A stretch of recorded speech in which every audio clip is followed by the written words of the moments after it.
answers or summary questions answered for activity 3. Then starting with number 2, this is the giver-receiver diagram that I did below. I put in the energy giver part, the cart, because the cart increases in thermal energy and decreases in kinetic energy. And then the receiver of the energy is the friction pad, and the friction pad increases in thermal energy. So then we move on to question 3 and 4.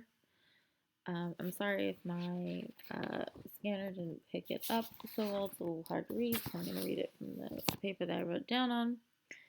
After watching all these experiments, I've seen that if any type of contact push-pull interaction occurs, you will be able to tell because the objects will show it in an observable way. The object that is increasing in energy or being pushed/pulled would either change direction, move in some way, or decrease in speed.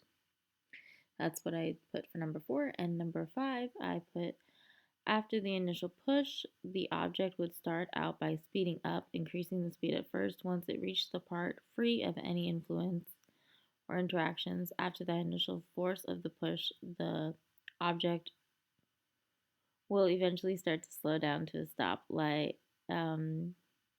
because it's running out of energy and running out of force from the initial push. That's what I personally think, and that's why I think that way. I picked these because of the experiments we did earlier in different activities. So to go on to number 6, I'm just going to scroll to that part. I agree with Louisa. After the initial push, an amount of energy is transferred to the object, causing it to increase in speed. As it keeps moving, the energy eventually runs out, causing the object to slow down and eventually come to a stop. That is what we've seen in all the other experiments previously done with the carts on the friction pad and everything. So that's why I agree with Lisa. And for number 7, I'm just gonna zoom out so you guys can see both the diagram as well as my narrative.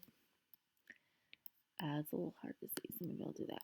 Okay, so I think it's a friction type contact push-pull interaction. The energy giver is the child. The child is giving energy to the plastic sheet.